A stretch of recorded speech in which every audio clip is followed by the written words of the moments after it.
అందరూ ఓట్లు వేస్తే గెలిచి నువ్వు గద్దె మీద కూర్చున్నావు. ఆయన పోయిన సంవత్సరం వస్తే ఇంటికి 10,000 ఇచ్చిండు. ఆయన తిని విశ్వాసం తప్పినాం కుక్కలం మేము. ఆయనని గెలిపియలేదు తిని కూడా. అయినా కూడా ఆయనది మర్చిపోయి నిన్న వచ్చి ఇంటికి 10,000 ఇస్తాగో. ఇప్పుడు పంచుతూరు అటు పెట్టుకోండి, మీరు కెమెరా అటు పెట్టండి, కెమెరా పెట్టండి.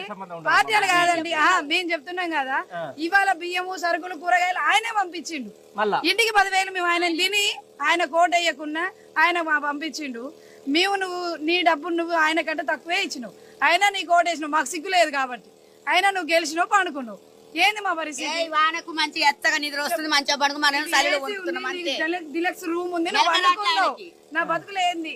మమ్మల్ని బాగు చేయమని అడగట్లేదు. గతంలో ఇట్లాంటి వరదలు వచ్చినప్పుడు ఎట్లా ప్రభుత్వం ఎట్లా చేసినారు? సహాయకాలు మంచిగా చేశారు.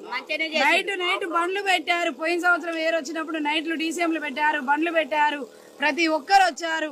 మా కార్పొరేటర్ కొడుకులు ఇద్దరు మడుగులో ఇక్కడ వరకు నీళ్లు వస్తుంటే తాళ్ళు పెట్టి జనాన్ని కాపాడారు. పాపం ఈ సంవత్సరం కూడా వాళ్ళు కాపాడాలని బియ్యం ఇచ్చిర్రు, 10,000 పరుపులు, చాయ్ గిన్నెలు, ప్లేట్లు, గ్లాసులు, చెమ్ములు పంచిండు ఆయన పోయిన సంవత్సరం. నువ్వు పంచుతావేమో, ఎప్పుడు పంచుతావు? అసలు నువ్వు వచ్చి చూస్తేనేగా ఒక విషయం అండి. చుట్టమైనా మినిస్టర్ అయినా ఎవడైనా ఆపదలో ఉన్నప్పుడు అమ్మ అంటే కడుపు నిండుద్ది. నేను దావత్ చేసిన నువ్వు వస్తే ఎంత, రాకుంటే ఎంత చెప్పు. నాకు ఇలా ఆపద వచ్చినా నువ్వు రాకపోతే ఎందుకు? ఎందుకు నువ్వు మినిస్టర్ అసలు? ఈ క్షణం దిగిపో, నీకు చేత కాదు, వేస్ట్.